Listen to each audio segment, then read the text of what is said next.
Your Excellency, thank you very much, Mr. Prime Minister, for your time for this interview.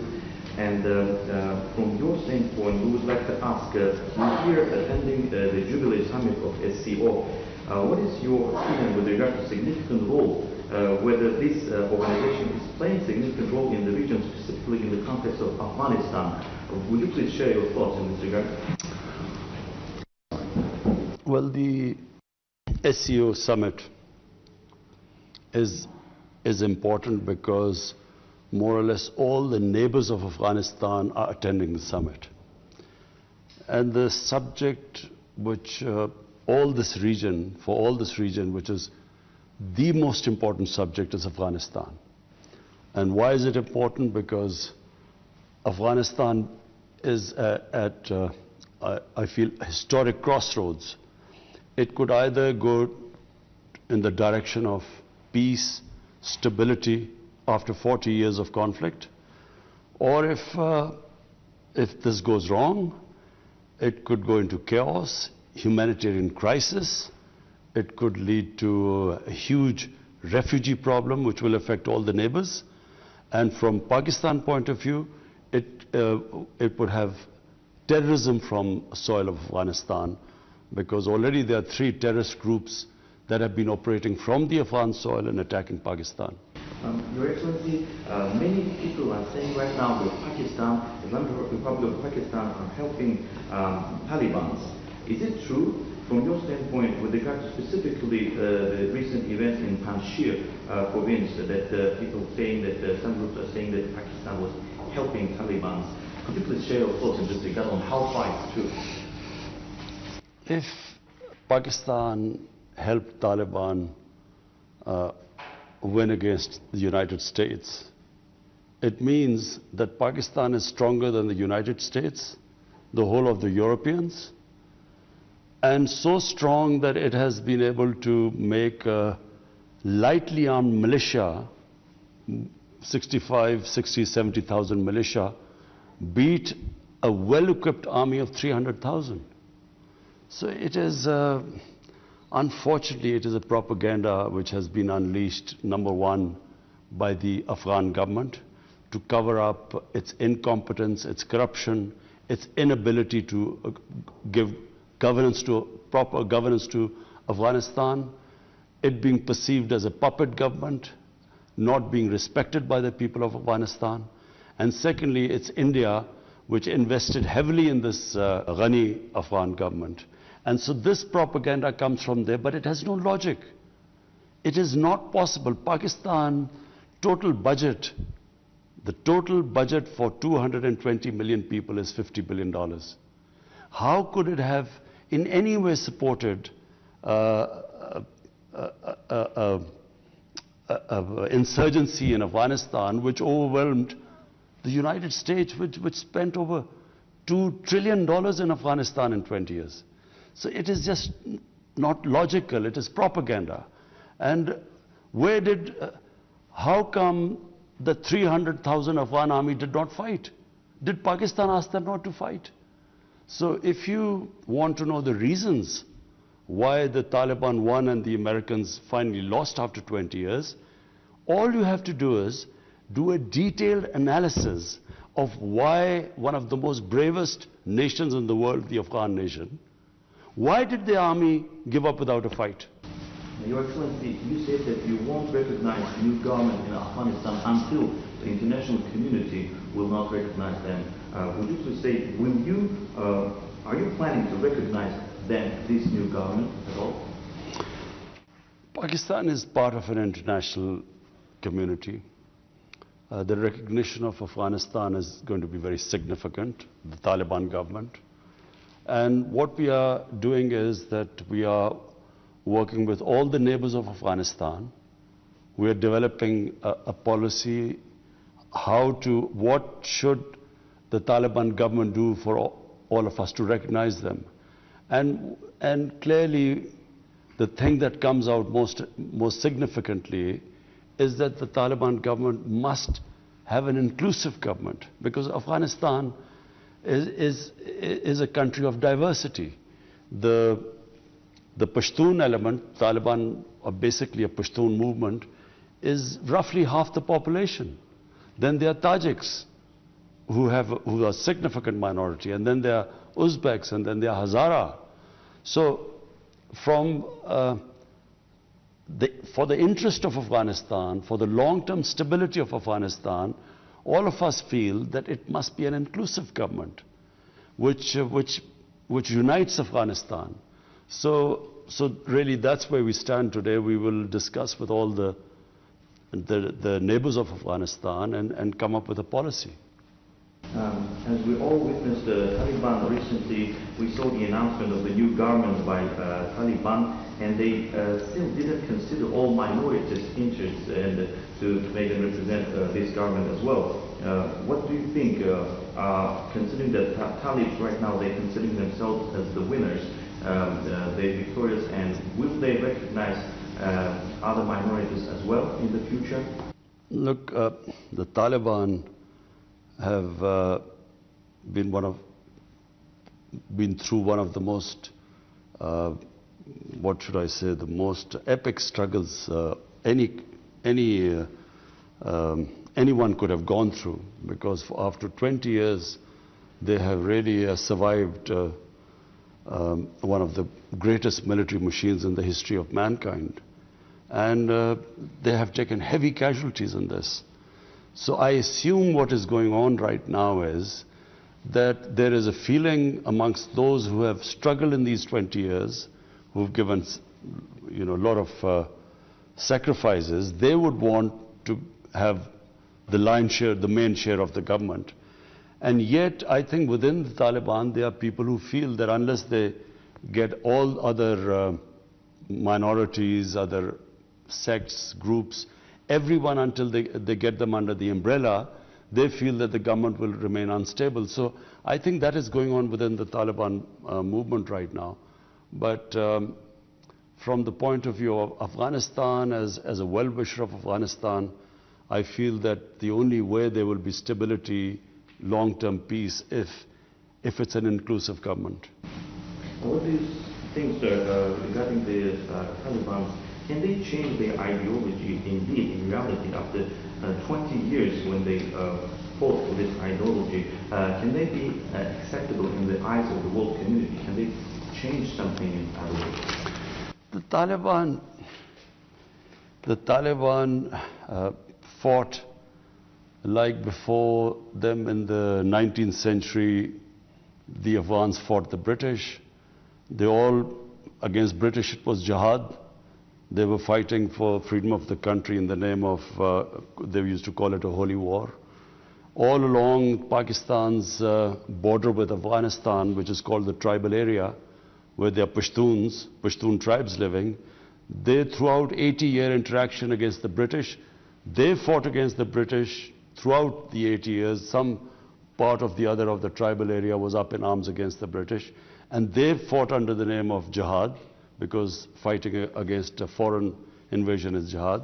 Then against the Soviets it was jihad, and it's exactly what the Taliban did this time, it's jihad. Question is now, once they come into government, what sort of government will they have? How much will they adapt? Are they still the Taliban of 20 years, or is this a different Taliban? Have they learned something? So far from the announcements that they have made, I feel that they have learned a lot in these 20 years, they have changed. But what will happen, I'm afraid I'm not in a position to say what is going to happen. Mr. Prime Minister, did the United States of America indeed, they want Taliban, that they won't recognize them? Did they want them indeed? What do you think? I don't know. I have no idea. What kind of relationship right now you have with the current administration of the United States, specifically with the new President Joe Biden? Well, my government has a relationship with them.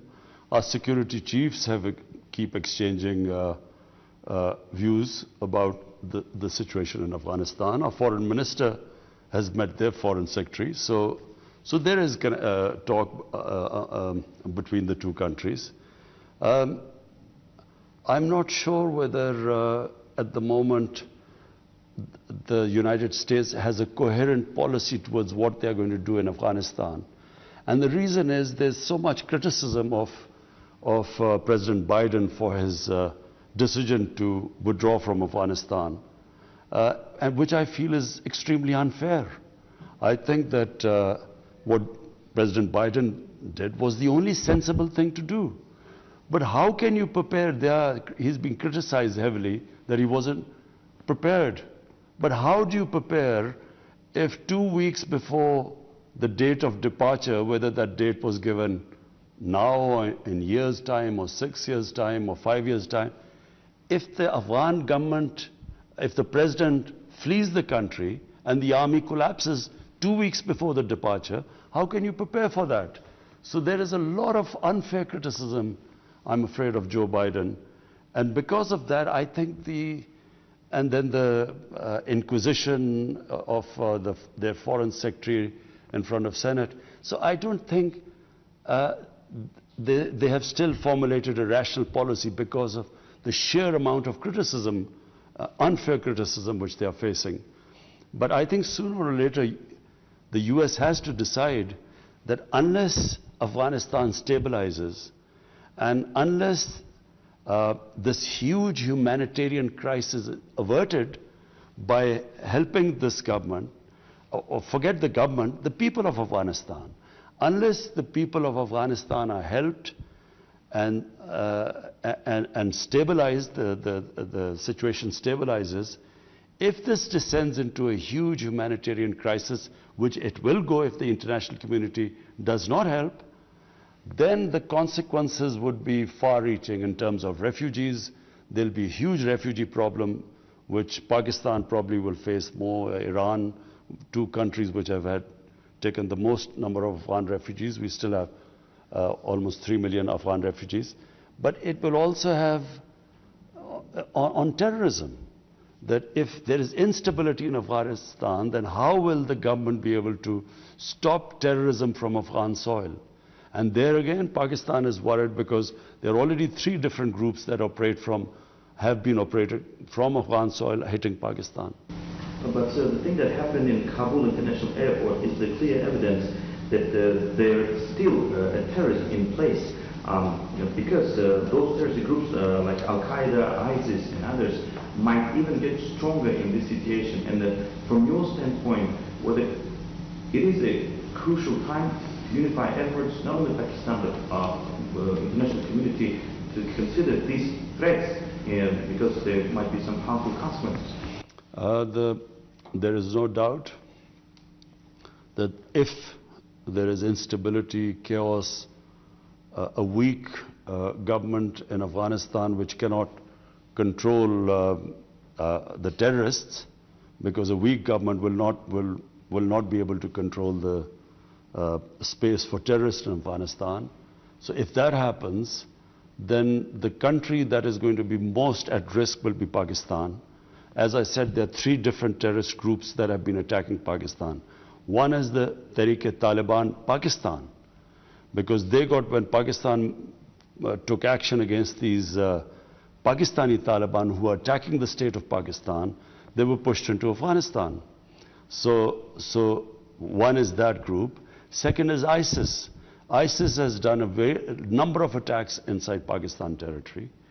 And so and that ISIS is the one which did that attack on the Kabul airport. But also we have Baloch terrorists. These terrorists have been using Afghan soil to do attacks in Balochistan. And therefore, yes, it is that's why Pakistan is talking to all the neighbors of Afghanistan.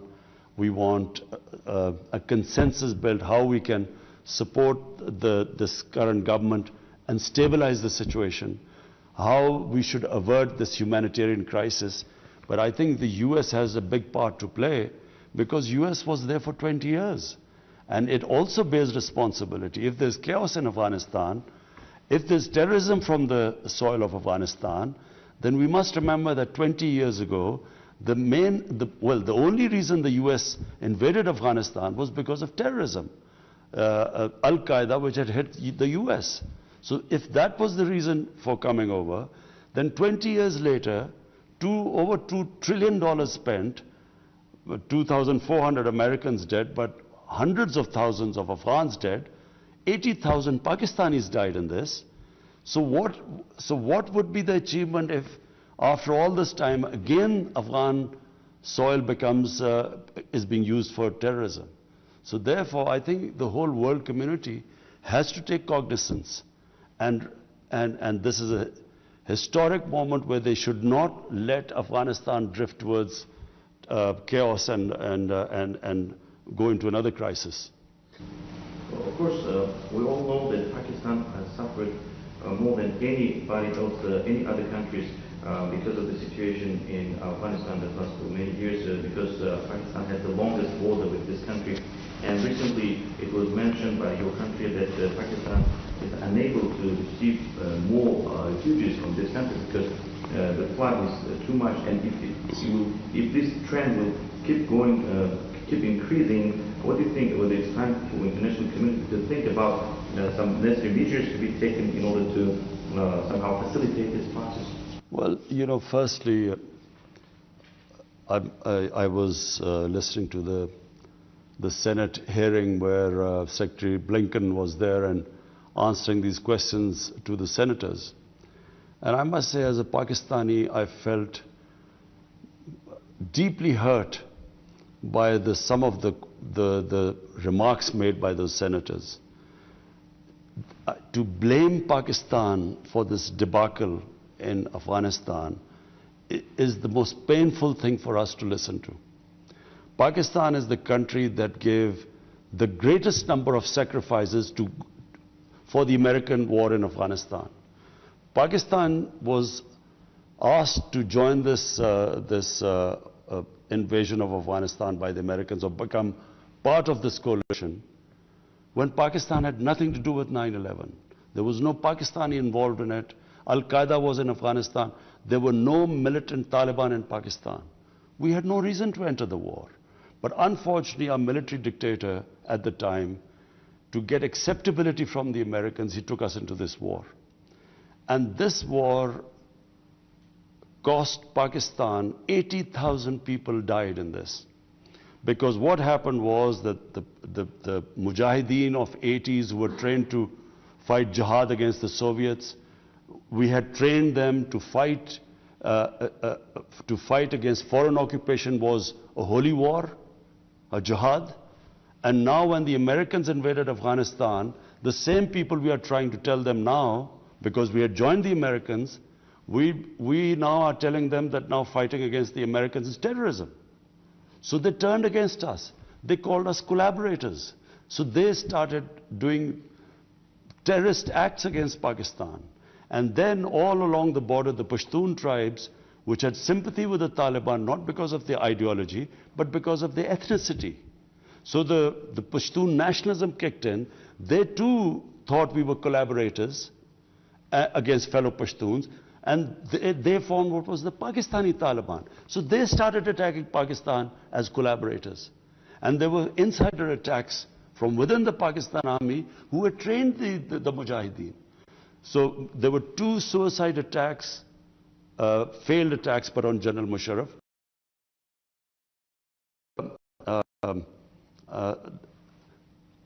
50 different militant groups split into groups who were attacking the state of Pakistan at one point. On top of it, our ally, it's only time in history when a country is being attacked bombed by its own ally. 480 drone attacks were conducted in Pakistan by the US.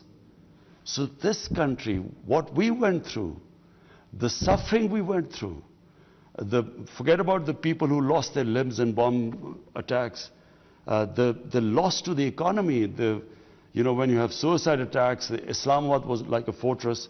So the country lost over $150 billion. And after all this sacrifice, rather than a word of appreciation, because they appreciate other people, they're saying, we are worried about the Afghans who helped the coalition and who, they are trying to look after getting them to the US. But what about Pakistan? A country loses 80,000 people. were we children of a lesser God?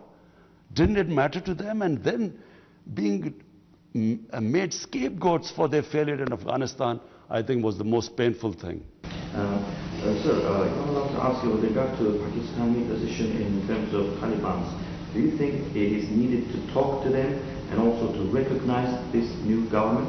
I think the world, the international community, they do not have a choice. Because if they do not, Taliban is a reality now, they have taken over Afghanistan. Now what are the choices left in front of the international community? I think the only one choice left is that they should incentivize them, they should encourage them to stick to the promises or announcements they have made about inclusive government, about human rights, have given amnesty to everyone. I think the world should encourage them to walk this path. And if that happens, and hopefully, if it works, you could have peace in Afghanistan after 40 years. But what if the world community decides to put sanctions on them, or what happens? It's the people of Afghanistan that are going to suffer. A country which relied until this Taliban have taken over. Until then, the Afghan government, 75% of their budget was foreign aid. If the foreign aid disappears, the country will collapse. And if it collapses, as I said, it's, apart from the humanitarian crisis, this will have implications not only for all the neighbors of Afghanistan, but I think in terms of international terrorism, it will have effect everywhere. So therefore, the only one way to go is to incentivize the Taliban to stick to what they have promised of inclusive government and hope that they take that path. Your Excellency, the Prime Minister, right now we know that Pakistan and India are members, both countries are members of SCO. How could you comment with regard to relations between two countries, two neighbors, considering this current situation and developments that we see in the region? What do you think, but how could you comment whether the peace, mutual understanding will come between these two countries, your countries? Well, you know, Pakistan has made every effort to have peace with India. And I can tell you, because I know India very well, I have had great friendships in India. I've had a lot of love and respect because I used to play cricket, and cricket is one of the, you know, a sport that goes right to the grassroots. It's the most loved sport there. So I tried my best to have, improve our relationship with India. But unfortunately, India is ruled by an ideology which is called the RSS ideology. That RSS ideology was inspired by the Nazis in the 1920s and 30s. And it's a racist ideology which actually believes that the Hindu is superior to all the other minorities. And therefore, it is a strongly anti-Pakistan, quite an aggressive ideology which, which believes in subordinating not just the minorities in India, but also the neighbors around them. And so I found it very difficult to take our relationship forward. And then on 5th August in 2019, they unilaterally took away the state of Kashmir. And Kashmir is a disputed territory between Pakistan and India. And this has been recognized by the world community through United Nations Security Council resolutions. So once they did that, then that's when all our communication stopped. Because there's no way we can have normal relationship when what they're doing in Kashmir is violating every human right. The world community worries about Taliban's human rights violations. But what about the violations that are going on in Kashmir, where there are some 800,000 Indian troops basically keeping 8 million people, Kashmiri people, in an open prison.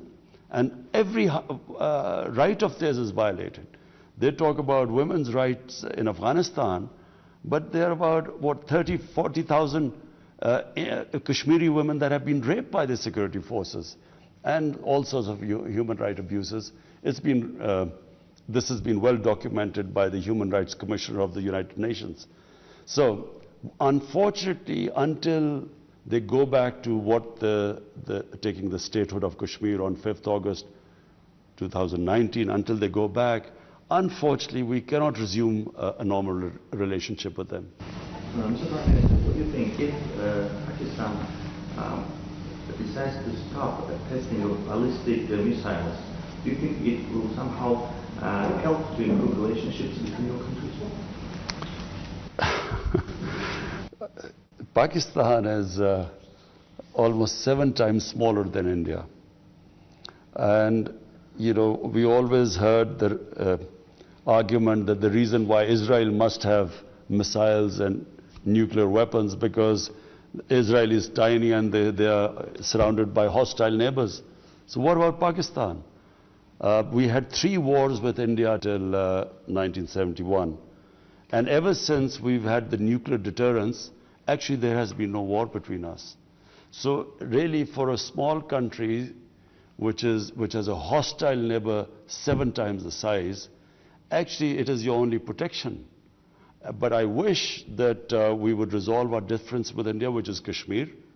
And if that is resolved, I would actually,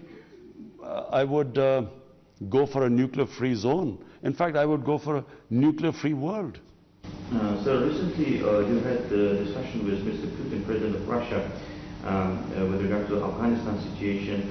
How would you assess, how would you evaluate the current stage of relationships between Pakistan, Islamic Republic of Pakistan and Russian Federation, not only in the government but also at the level of the countries?